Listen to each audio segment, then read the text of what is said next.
Astaghfirullah. Nasab Nabi sallallahu alaihi wa ala alihi wasallam. Saya ulangi bahwa dengan mengenal sirah Nabi sallallahu alaihi wasallam ada 13 poin pentingnya seseorang itu mengenal sallallahu alaihi wasallam. Pertama, dengan mengenal sirah Nabi sallallahu alaihi wasallam maka kita akan mengetahui asbab nuzul Al-Qur'an dan asbab wurud hadis-hadis Nabi. Ini yang pertama. Dengan mengenal sejarah Rasul itu, mulai daripada nasabnya sampai kepada kehidupan beliau diangkat menjadi nabi dan seterusnya, maka dengan mengenal itu semua, langsung atau tidak langsung kita akan mengenal asbab nuzul, bagaimana dan sebab turunnya Al-Quran dan juga sebab datangnya hadis Nabi. Ini yang pertama. Yang kedua, sebagai bekal para duat antum yang berdakwah, baik mengajak kepada keluarga ataupun tetangga ataupun kawan, maka mengenal sejarah ini sebagai bekal sebenarnya untuk seorang dai bagaimana berdakwah. Karena nanti kita akan berbicara sejarah bagaimana dakwah Nabi. Kemudian yang ketiga, mengenal mukjizat Rasul. Dan tidak ada nabi yang paling banyak mukjizatnya melebihi Nabi. Sampai-sampai para ulama mengumpulkan sampai 1000 lebih mukjizat Nabi, melebihi nabi-nabi dan rasul sebelumnya. Kemudian yang keempat, menanamkan kecintaan. Makin kenal Nabi makin cinta kita. Kemudian yang kelima, kita akan dikenalkan tentang fiqh siyasi Nabi, fikih siasat syar'iyah atau politik syar'i, karena Islam juga mengatur perpolitikan. Nanti dalam sejarah yang kita akan kupas panjang lebar ini, kita akan mengenal bagaimana politik Rasul ketika sampai di kota Madinah, kemudian menciptakan sebuah daulah, sebuah negara Islam yang menyebarkan Islam dari Madinah sampai ke seantero dunia. Kemudian yang nomor 6, mengenal kemuliaan Nabi SAW dari seluruh makhluknya. Kita akan kenal bahwa Nabi adalah manusia yang paling mulia dari seluruh makhluk yang Allah ciptakan di permukaan bumi. Kemudian yang nomor 7, sejarah Rasul ini sebagai penyeimbang kehidupan kita. Kita bisa mencontoh kehidupan sehari-hari kita dengan mencontoh kehidupan sehari-hari Rasul, sehingga hidup kita ini seimbang. Karena apapun permasalahan kita itu pernah dirasakan Nabi. Kalau anda miskin, Nabi pun pernah miskin. Anda kaya, Nabi pernah kaya. Anda sakit, Nabi juga pernah sakit. Anda ditinggal meninggal anak-anaknya, Nabi juga ditinggal meninggal anak-anaknya. Apalagi yang belum antum istri 1, Nabi istri 11. Nanti kalau poligami ada contohnya maksudnya. Artinya bahwa menyeimbangkan kehidupan manusia dengan mencontoh Nabi SAW. Yang nomor 8, mengenal masdar kedua bagi umat Islam setelah Al-Quran, sunnah Nabi SAW.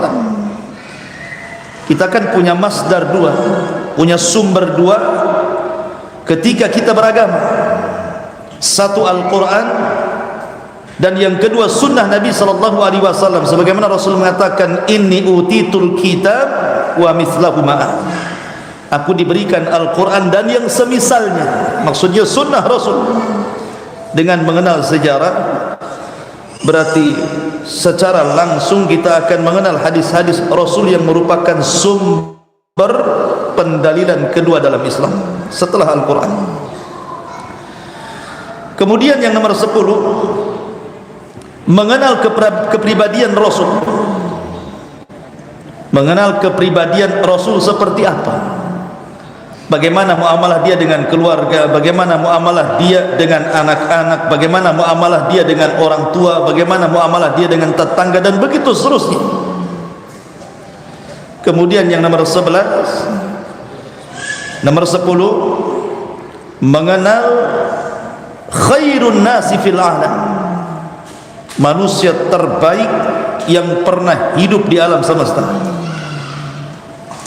Dan ini diakui, bukan hanya orang Islam, orang kafir pun mengakui.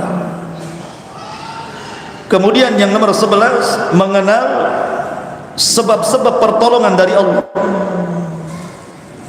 Karena nanti dalam sejarah ini akan diceritakan bagaimana pertolongan-pertolongan Allah kepada Rasul dan orang-orang yang beriman.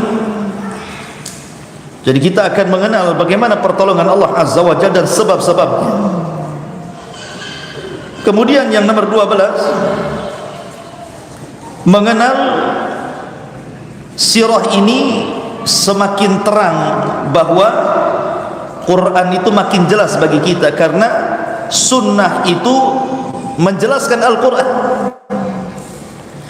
Jadi kita lebih memahami lagi Al-Quran dengan mengenal sirah Nabi SAW, bukan hanya kenal asbab nuzulnya saja, tetapi kita lebih kenal lagi, lebih paham lagi tentang Al-Quran. Karena ada istilah as-sunnah, sunnah itu menjelaskan apa yang kurang ataupun apa yang kurang jelas dalam Quran. Kemudian yang terakhir, mengenal timbangan amal manusia, apakah dia di atas hak ataukah dia di atas kebatilan. Maka siapa yang sirahnya mengikuti sirah Rasul, maka dia di atas kebenaran. Tapi kalau mengikuti sirah selain Rasul, mengikuti sirahnya Fir'aun, Abu Jahal, Abu Lahab, gitu, sesatlah siap-siap. Ya. Jadi mengenal sirah Rasul itu menjadi timbangan amal manusia. Lah dari 13 inilah maka pentingnya kita masuk pada sirah Nabi. Karena pertanyaan pun di kuburan salah satunya, wa man nabiyuka, siapa nabi? Ma'asyiral muslimin yang dimuliakan Allah Azza wa Jalla, kita masuk pada nasab. Kenapa kita perlu mempelajari nasab? Ada faedahnya. Pertama, dengan mengenal nasab itu berarti mengenal sa'adatu zaujain, menimbulkan kebahagiaan dalam pasangan. Nasab itu kenapa penting dipelajari? Karena ini sumber kebahagiaan bagi pasangan suami istri. Dua orang yang berzina kemudian melahirkan anak, bahagia tidak? Tidak bahagia. Yang banyak terjadi kalau ada orang berzina punya anak, dibunuh anaknya. Iya kan? Kebanyakan seperti itu. Yang kedua disembunyikan, kalaupun dirawat disembunyikan. Dan takut kalau ketahuan orang, hidupnya was-was. Tapi karena nasabnya jelas, suami istri menikah, punya anak, diumumkan, diakekahkan, semua orang pengen tahu ini anak saya. Sehingga dengan mengenal nasab itu timbul sa'adatu zaujain, ada kebahagiaan pasangan suami istri di situ. Yang kedua, dengan mengenal nasab itu berarti seseorang akan jauh dari perzinahan, ba'id minal zina, akan berusaha menjauhi perbuatan zina. Karena zina itu yang merusak nasab. Makanya salah satu kenapa Islam itu datang kepada kita sebagai agama, itu salah satunya adalah hifdzu nasab, menjaga nasab. Dan menjaga nasab itu menjauhkan manusia dari zina. Kemudian yang ketiga, hifdzun nikah ma'al mahari, menjaga pernikahan, tidak menikah sesama muhrim. Karena dalam Islam dilarang merusak nasab. Tidak boleh menikah dengan sesama muhrim, umpamanya saudara dengan saudari kandung, tidak boleh, merusak nasab. Ya. Kemudian juga dengan mempelajari nasab, nanti kita akan tahu tentang hak masalah waris. Siapa anak yang berhak dapat waris, siapa yang tidak dapat waris. Kalau tidak kenal nasab kan susah untuk mengenalinya. Karena ada perbedaan antara anak angkat, anak kandung, anak zina, anak susu. Itu kan ada 4 anak. Ada namanya anak angkat, ada anak kandung, ada anak zina, ada anak sepersusuan atau anak susu. Itu hukumnya berbeda-beda. Makanya dengan mengenal nasab kita bisa mempelajari tentang masalah warasah, hakul warasah. Siapa yang berhak dapat waris, siapa yang tidak. Siapa yang dapat mahram, siapa yang tidak. Ya. Kemudian juga dengan mengenal nasab itu berarti kita mengenal atharun fil ahli, pengaruh dalam keluarga. Karena nasab itu mempengaruhi keluarga. Lihat orang Arab saking bangganya dengan nasab itu sampai mereka mengejek yang lain dan mengatakan ana ibnu fulan, ibnu fulan, ibnu fulan. Bangga dengan keluarga, mempengaruhi keluarga masalahnya. Kemudian juga dengan mengenal nasab kita akan mengenal tentang silaturahim, pentingnya menyambung silaturahim. Mana yang kerabat, mana yang bukan, itu diketahui dengan nasab. Termasuk juga seseorang yang mempelajari nasab itu tahu silsilah kakek buyutnya nanti. Jadi antum itu keturunan siapa, kakeknya biru ke merah darahnya, nah, tahu. Jadi ketahuan ke atasnya gitu kan, dengan mempelajari nasab. Intinya bahwa dengan mempelajari nasab, maka itu yang paling besar adalah menciptakan kehidupan bahagia antara keluarga. Lah, terutama nasab Nabi. Nasab Nabi SAW harus paham. Ya. Ma'asyiral muslimin yang dimuliakan Allah Subhanahu wa taala.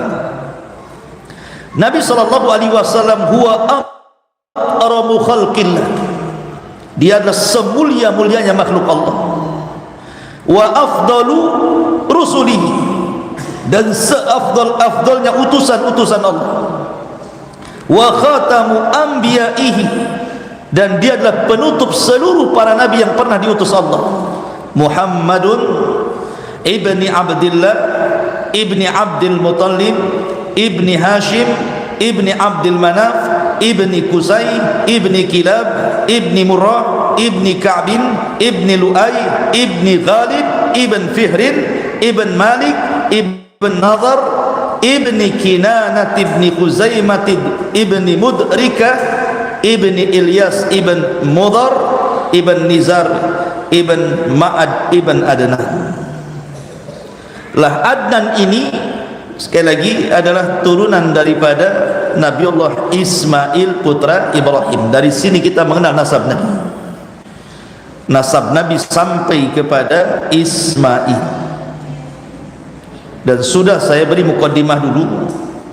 Sepakat para ulama bahwa nasab Nabi SAW 1 sampai kepada Adnan, 2 sampai kepada Ismail putra Ibrahim, 3 sampai kepada Syam putra Nuh, 4 sampai kepada Syith putra Adam. Ini sepakat, tidak ada khilaf. Artinya nasab Nabi SAW nasab yang luar biasa. Nasab sampai kepada Abul Anbiya wal Mursalin, bapaknya para nabi dan rasul. Ma'asyiral muslimin, adapun keluarga beliau dikenal dengan keluarga Hashimiyah. Rasul itu dikenal dengan Hashimi. Kenapa? Nisbat kepada kakeknya yang kedua namanya Hashim. Abdul Manaf punya anak namanya Hashim. Hashim punya anak namanya Al-Muttalib. Kemudian Hashim punya anak namanya Syaibah. Kemudian Syaibah yang disebut dengan Abdul Muttalib. Kemudian Syaibah punya anak namanya Abdullah. Dari Abdullah ini punya anak Rasul kita Muhammad SAW. Makanya dia dari keluarga Hashim, nisbat kepada kakeknya Hashim. Ma'asyiral muslimin yang dimuliakan Allah Subhanahu wa taala. Ceritanya begini. Jadi Hashim ini beliau putra Abdul Manaf, dan dikisahkan Hashim ini suatu ketika menikah dengan seorang wanita dari Madinah, dari Yathrib, namanya Salma bintu Amri. Salma bintu Amri. Lah Allah takdirkan ketika Hashim ini melakukan perniagaan ke Syam, meninggal dia. Sementara istrinya Salma bintu Amrin ini, dia orang Najjar. Orang Najjar itu orang Madinah, orang Yathrib, sedang hamil dan punya anak, rambutnya putih. Jadi rambutnya itu putih beruban. Maka orang-orang menyebutnya Syaibah, Syaibatul Hamdi. Lah Syaibah ini kan anak yatim karena bapaknya meninggal, Hashim ini. Lah Hashim ini punya saudara namanya Muttalib. Lah karena dia anak yatim, maka Muttalib ingin membawa Syaibatul Hamdi ini ke Mekah, enggak usah tinggal di Madinah. Ketika sampai di Mekah, orang-orang mengira Muttalib membeli budak. Maka ketika itu Syaibatul Hamdi disebut Abdul Muttalib, disangka dia budaknya Muttalib. Dalam bahasa Arab budak itu Abdul, dan Muttalib itu pamannya. Disangkanya Muttalib membeli budak dari Yathrib namanya Syaibah. Orang-orang menyebutnya Abdul Muttalib. Lah Abdul Muttalib belakangan menjadi Sayyidul Batha, pemimpinnya Arab. Lah dari Abdul Muttalib ini lahir 10 anak laki-laki. Salah satunya adalah Abdullah. Lah dari turunan Abdullah dengan Aminah ini lahir Nabi kita Muhammad sallallahu alaihi wasallam. Dan Abdul Muttalib ini kakek Rasul bukan orang biasa, karena dia yang menemukan Zamzam. Jadi air Zamzam itu dulu dikuasai oleh kabilahnya istrinya Ismail alaihi salatu wassalam, namanya Jurhum. Jadi Jurhum ini menetap di Mekah. Kemudian Ismail menikah dengan salah satu wanita Jurhum. Istri pertama cerai, kemudian nikah lagi dengan istri kedua, salah satu putri dari pembesar Jurhum. Kemudian Ismail meninggal. Kemudian akhirnya lambat laun suku Jurhum ini kemudian perang, kemudian kalah oleh Khuza'ah. Jurhum kalah oleh Khuza'ah. Lah untuk mematikan ekonomi Jurhum, karena Jurhum itu ekonominya dari Zamzam, maka dikuburlah Zamzam ini oleh kabilah Khuza'ah supaya mati ekonominya. Sejak itu Zamzam tidak bisa ditemukan di mana kuburannya itu, kan dipendam. Lah ketika di zaman Abdul Muttalib ini bermimpi. Dalam mimpinya diarahkan ke titik sumur Zamzam. Akhirnya kemudian dia pun ketika sadar dari mimpinya, dia berusaha untuk mengikuti alur mimpinya. Rupanya ketika digali, betul-betul keluar air Zamzam, air yang penuh berkah. Lah dari situlah kemudian Abdul Muttalib menguasai sumur Zamzam. Tapi setelah Abdul Muttalib meninggal dunia, maka sumur Zam-Zam diserahkan pengkafilannya kepada keluarga Abbas ibn Abdul Muttalib. Sejak itu keluarga Abbas sampai hari ini, detik ini, yang menguasai sumur Zam-Zam, keluarga Abbas ibn Abdul Muttalib. Ya. Dari sini menunjukkan bahwa kita kenal siapa Abdul Muttalib, bukan orang biasa.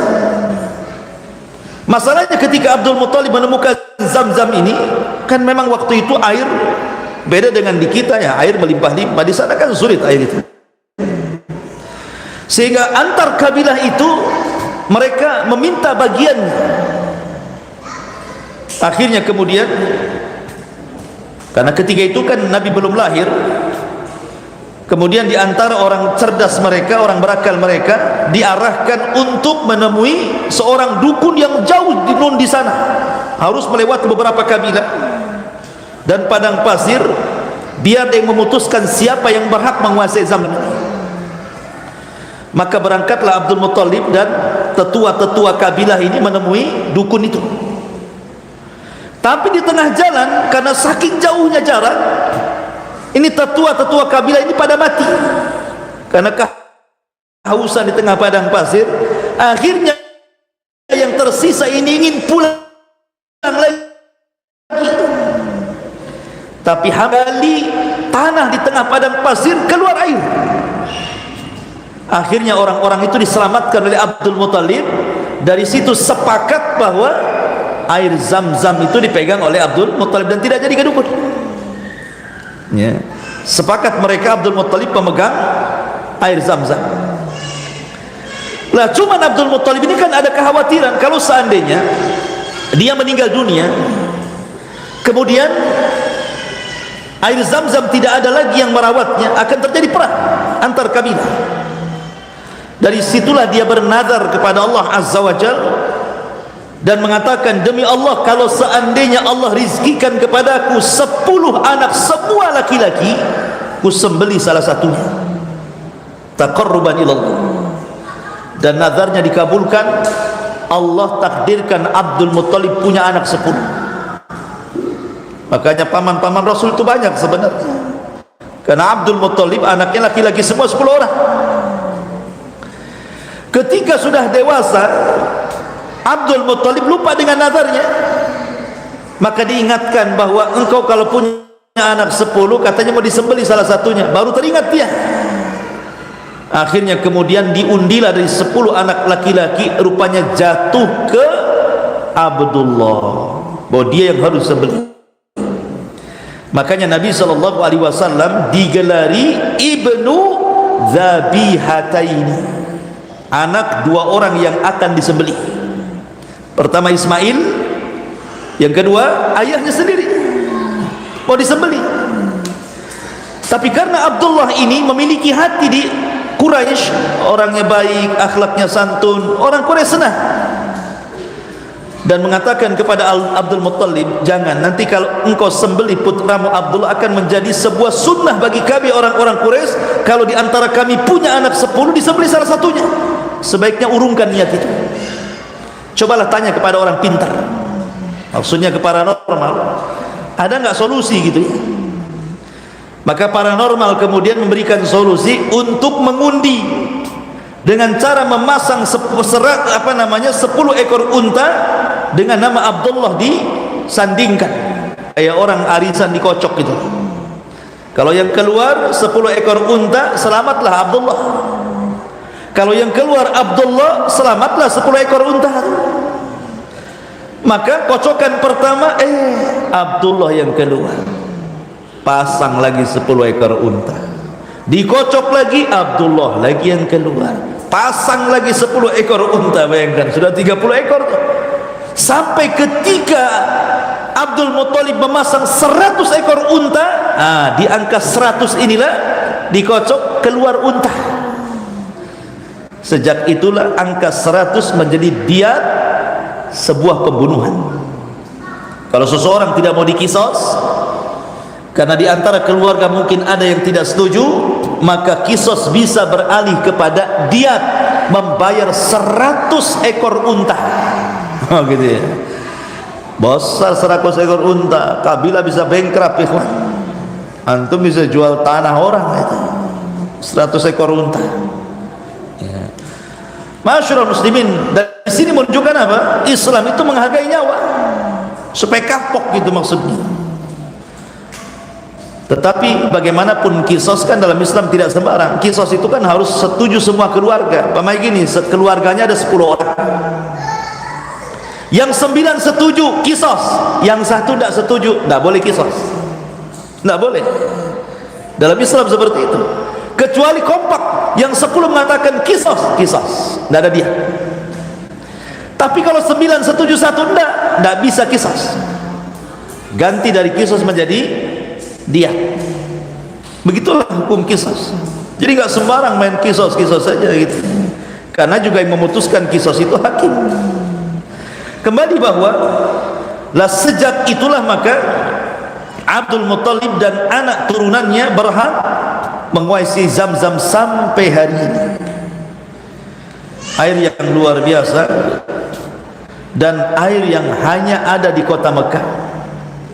Konon di Surabaya ada sumur, katanya cabang daripada Zam-Zam Mekah katanya. Sampai saya bertanya, sejak kapan ATB pasang pipa dari Mekah ke Surabaya itu? Nah, berapa itu mil? Coba, lewat laut lagi. Itu khurafat. Tidak ada. Zam-Zam itu tidak punya cabang, cuma ada di Mekah saja. Karena itu air yang sangat berkah, diberkahi Allah karena didoakan Ibrahim alaihi salatu wassalam. Kembali, taib, adapun kelahiran Nabi sallallahu alaihi wasallam, maka Nabi sallallahu alaihi wasallam lahir sabihatu yaumil itsnin. Dia lahir di pagi hari, di hari Senin. Ada yang mengatakan tanggal 9, ada yang mengatakan tanggal 12 dari bulan Rabiul Awal, ada yang mengatakan tanggal 18, ada yang mengatakan 21, wallahu a'lam. Tapi yang masyhur tanggal kelahiran Nabi SAW berdasarkan yang dikuatkan oleh Al-Imam Ibn Hisham, seorang pakar sejarah, dan juga ulama-ulama tarikh yang lainnya, bahwa tanggal yang masyhur itu di tanggal 12. Adapun bulannya Rabiul Awal, kecuali Ibn Hazm. Ibn Hazm mengatakan lahirnya bulan Ramadan, bukan Rabiul Awal. Tapi ditentang oleh para ulama tentang pendapat ini. Maka yang masyhur, Nabi SAW lahir di bulan Rabiul Awal dan di tahun gajah. Tahun gajah ma'ruf, sudah saya jelaskan kemarin panjang lebar sejarah tentang Ashabul Fil, tidak perlu diulang. Masyarul muslimin yang dimuliakan Allah Azza wa Jalla, ada keanehan saat Rasul dilahirkan, dan itu diceritakan ibundanya lewat lisan Nabi SAW. Kita ngeloncat sedikit. Ketika Halimah Sa'diyah itu ketakutan karena pembelahan dada Nabi SAW, disangkanya apa? Rasul didatangi jin, syaitan. Makanya dikembalikan Rasul itu kepada Aminah, ibundanya. Tapi Aminah kemudian menenangkan Halimah Sa'diyah dan mengatakan, la takhafi, jangan kau takut, sesungguhnya anakku itu lahu sya'nun, dia punya masa depan yang cerah, dia akan menjadi orang. Kemudian Aminah menceritakan saat kelahirannya, ketika bayi ini kulahirkan, kata Aminah, maka Allah permudah semuanya, dan aku melihat cahaya melesat ke arah Syam, menyinari seluruh kusur Syam, istana-istana Syam, terang benderang saat kelahiran Nabi SAW. Dan itu menunjukkan apa? Irhasat, kejadian-kejadian aneh yang mengiringi kelahiran Nabi SAW. Bahkan di saat itu pula orang-orang Yahudi Madinah heboh. Orang-orang Madinah Yahudi heboh, kenapa? Sebagaimana dijelaskan oleh perkataan Zaid ibn Thabit radhiyallahu an. Ketika itu dia masih kecil, dia mendengar dari habrul Yahud, seorang Yahudi bercerita, jadi saat kelahiran Nabi SAW itu tiba-tiba Madinah terang, bintang di Madinah itu terang. Rupanya orang-orang Yahudi paham bahwa malam itu telah muncul bintang Ahmad, dan itu tidak diketahui kecuali orang-orang Yahudi. Makanya orang-orang Yahudi bertanya, mengumpulkan Bani Quraidah, Bani Kunaiqah, Bani Nadhir, kabilah-kabilah Yahudi Madinah. Kemudian habrul Yahudi mengatakan, apakah di antara kalian ada bayi yang dilahirkan? Maka serempak orang-orang Yahudi mengatakan tidak ada. Ketika kemudian orang-orang Yahudi mendengar bahwa di malam itu ada bayi yang lahir keturunan pembesar Arab Abdul Muttalib dari ibunda Aminah, menangislah orang-orang Yahudi. Kemudian mengatakan, zahabat nubuwatu Bani Israel, telah hilang kenabian dari Bani Israel dan berpindah kepada orang Arab. Telah hilang kenabian Bani Israel, sudah tidak ada lagi. Kenapa? Karena mereka meyakini bahwa Nabi yang akan lahir ini sebagai penutup para Nabi, sudah tidak ada Nabi lagi.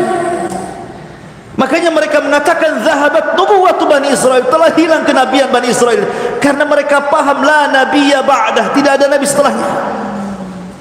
Maka mereka merasa kecewa, kenapa kemudian kenabian itu diambil orang Arab dan tidak diambil oleh mereka? Ya, karena mereka suka membatalkan perjanjian-perjanjian dan durhaka kepada Allah Azza wa Jalla dan utusan yang dilakukan oleh kakek buyut mereka, yang menjadi sebuah sunnah bagi mereka. Makanya kemudian kemuliaan mereka dicabut, kemudian diberikan kepada bangsa Arab.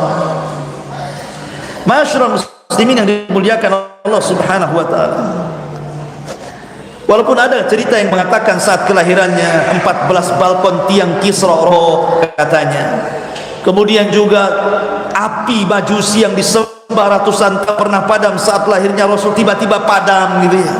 Ada cerita-cerita yang masyhur seperti itu, tapi secara riwayat memang ada kritikan para ulama.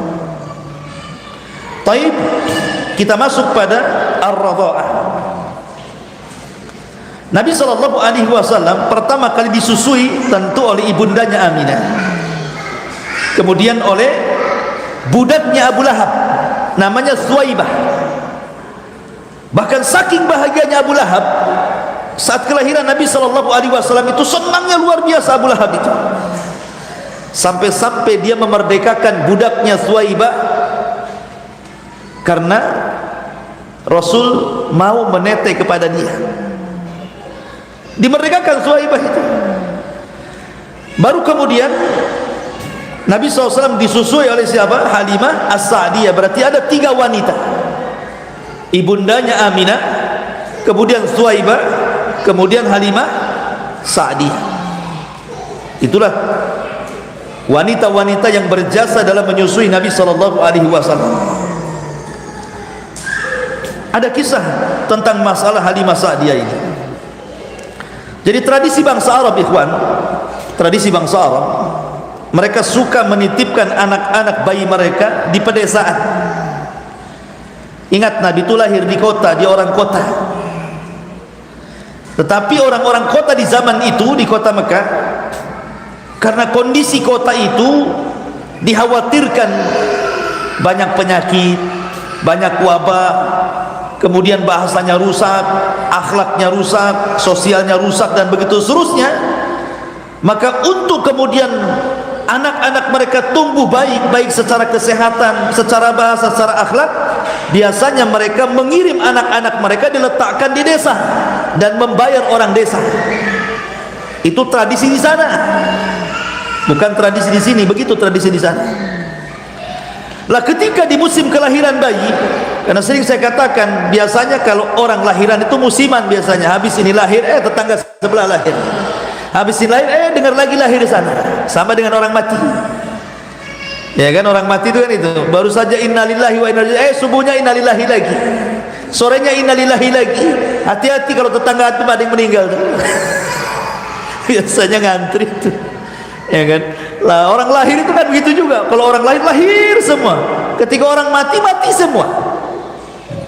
Jadi saat musim lahir itu, kawin juga ada musimnya, musim kawin kan? Ya. Kalau sudah bulan haji itu banyak orang musim kawin.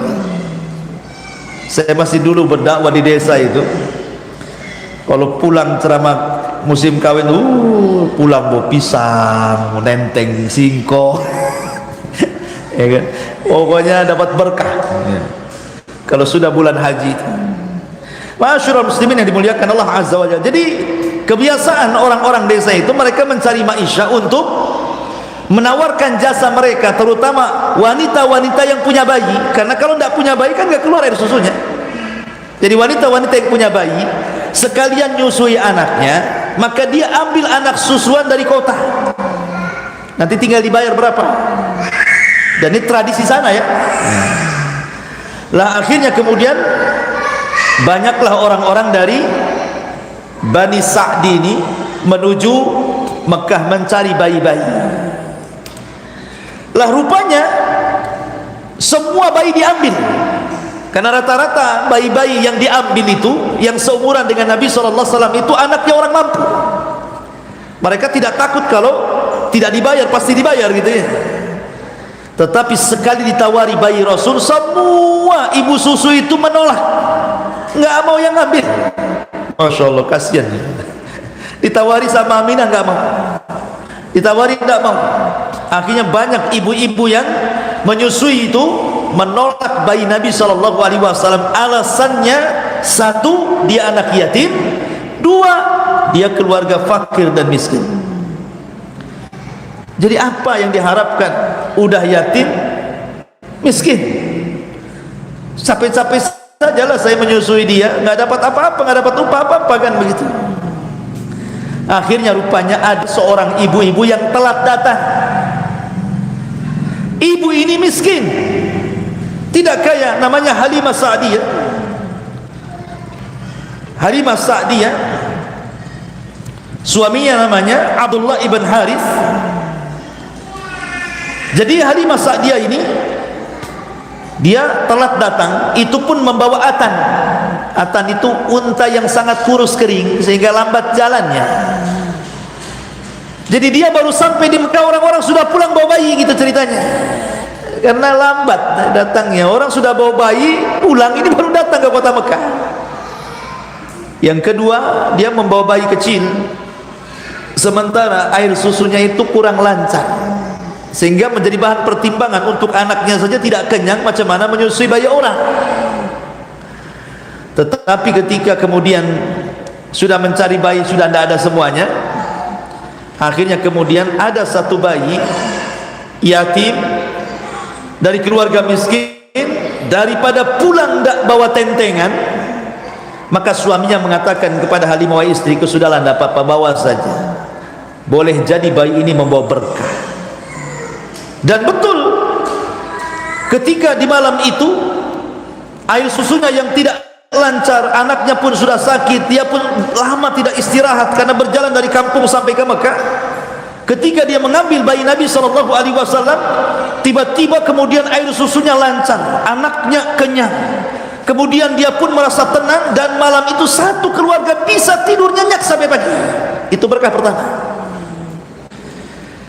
Kemudian berkah kedua, ditunggangi atas unta kurus kering yang lambat jalan.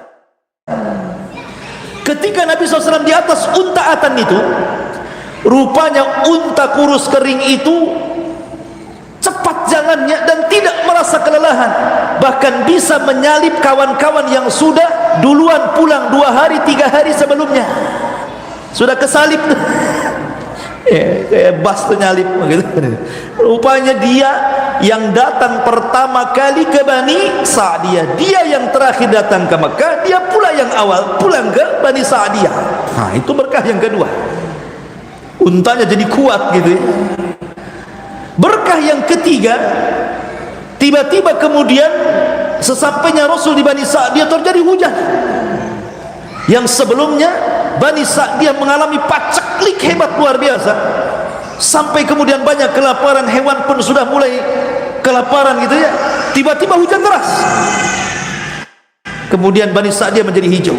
Yang enak, yang anehnya adalah kambing-kambing Halimah Sa'diyah semua menggemuk dan air susunya banyak, karena orang Arab biasa minum air susu kambing ya. Dan setiap kambing orang kalau kemudian diletakkan bersama kambing Halimah, pulang tuh jadi gemuk tuh. Makanya mereka kemudian meminta terkadang kepada Halimah, wahai Halimah, titiplah kambing saya di kambing-kambing kamu, entah seminggu ke sebulan gitu ya. Jadi banyak kambing-kambing orang dititipkan supaya digabungkan dengan kambing Halimah Sa'diyah, jadi gemuk semuanya. Lihat bagaimana keberkahan Nabi sallallahu alaihi wasallam. Dari situ Halimah Sa'diyah baru teringat ucapan suami. Benar, boleh jadi membawa berkah ya, karena ini bukan bayi biasa. Ini bayi sayyidul awwalin wal akhirin, sayyidul anbiya'i wal mursalin.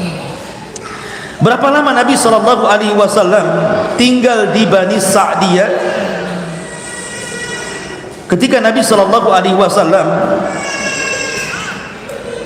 tinggal selama 2 tahun, karena kan menyusui bayi itu 2 tahun,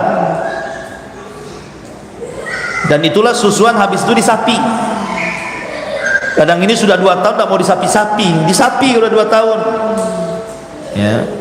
Jadi ketika sudah 2 tahun mau dipulangkan ke rumah Aminah itu, tapi Aminah meminta agar dibawa lagi saja, takut dengan kesehatan Nabi karena masih usianya 2 tahun. Suruh bawa balik lagi.